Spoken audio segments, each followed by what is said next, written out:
Have you been thinking about traveling for the first time? It can seem like a very scary experience at first. Think about it. When you're packing, you need to make sure you're not going to pack too much, too little, or that it's going to be too heavy. Going to the airport for the first time can be a very overwhelming experience. Flying can be scary. And finally, getting to your destination, there's no real roadmap on what you need to follow or what you need to do. So you need to start using your own instincts, and that's when you see what you're capable of. So my name is Melanie Campo and I am 22 years old. I have been traveling on a cruise ship for about 3 years now, mainly in the South Pacific, Alaska, the Mediterranean, as well as the Caribbean. I'm very lucky and grateful to have seen all of these places at such a young age, and that I was given an opportunity out of college, which allowed me to train for 5 weeks in England before sending me to my first ship in Hawaii. I knew that going into this research assignment, I wanted to pick a topic that I was very passionate about and that interested me. And of course, that was traveling. I wanted to show people and kind of persuade them to travel and explore the world like I did. One of the greatest things about traveling that I've learned is that pushing yourself to limits and getting out of your comfort zone allowed you to discover who you are or discover who you wanted to be, and also created and allowed you to become a more well-rounded person. So traveling definitely gave me a lot of perspective. Seeing things from a different point of view allowed me to open my eyes to a bigger issue and bigger issues around the world, and allowed me to see humanity more as a whole. Another great thing about traveling is the education. You learn about languages, culture, religion, and societal norms. All of these things are continuously challenging your brain and creating these new connections and creating new um, impulses through your brain. Now, there was a study that showed that learning these things and challenging your brain through crossword puzzles, languages, traveling, it's going to delay the onset of Alzheimer's later on in life. Another great reason why I love to travel is my favorite way to stay active. You are a lot less inclined to stay indoors, watch TV, be on your phone, because it's a natural instinct of us, of humankind, to want to explore the new environments they're put in. And finally, when you're traveling, it allows you to stay more humble and grateful for what you have back home.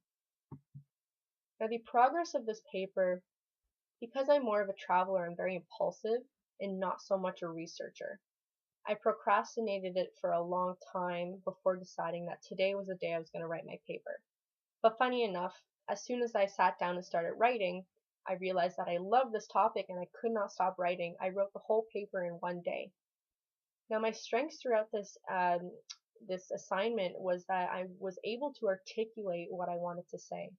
My weaknesses, however, was that I was becoming a little impatient when it came to citing and doing proper APA format. It was very tempting for me to grab that first Google website or that first source or picture that I saw. However, I wanted to be able to create a stronger paper for you, and that is why I spent more time finding scientific research and scientific proof through peer-reviewed journals and scientific journals. The research that I found actually showed that there were numerous health benefits, one of which I've already spoke about was the physical activity. I found that according to the World Heart Federation, the physical activity associated with traveling abroad actually lowers your risk of getting a heart attack by 30 to 50%. Another great thing with traveling is that it makes you happier. Now, there is the anticipation of waiting for a trip that makes you happy. There was a survey that showed people are happier with their experience purchases than they are with their material purchases. According to a study conducted by Expedia, the stress hormone cortisol actually lowers when you're traveling. And this makes a lot of sense because if you're out of your normal routine, if you're away from your everyday stressors, you definitely are going to become a little bit more happy and you're going to have a lot less stress in your life. There was a final survey that I saw that stated 89% of people were able to forget about their life stressors within 2 days of being on vacation. And finally, traveling gives you a lot more confidence. Now, I was a very dependent person before I left on my first ship, but you soon realize in order to gain confidence, you need to become more independent. You need to be comfortable with speaking to strangers, with making conversation with someone who might not have the same amount of English as you or that might not even speak any English. So you do need to learn to communicate with people who don't know your language. Now, all of these things you learn throughout your travels, you bring back with you, and you, again, like I said, you become a more well-rounded person. So in conclusion, traveling really boosts your health and overall well-being through whether it be physical, mental, or emotional.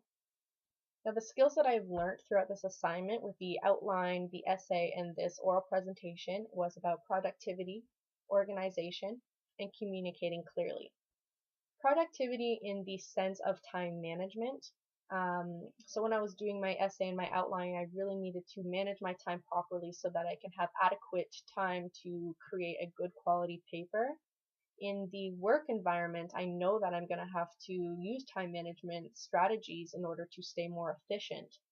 For example, in a meeting, I might only have a certain amount of time to discuss what I want to discuss with my team. A second thing is organization. So organization in material things is important, but organization in the way that you speak or the way that you write is also very important, especially in the work environment. Now, you need to make sure when you're writing or that you're speaking, you have a clear introduction, a clear middle, and a clear conclusion. This allows the audience to follow a linear version of what you're trying to say. And finally, communicating clearly definitely has been shown in this oral presentation. I've had to record this a few times in order to get it just right. I was able to continuously learn about how I'm using my pitch, how I'm using my volume, my hand gestures, or how I'm relaying information. Now, everything I've learned throughout these 3 assignments, the outline, the essay, and the oral presentation, has set me up for a very successful future, no matter what industry I decide to go in. Thank you very much.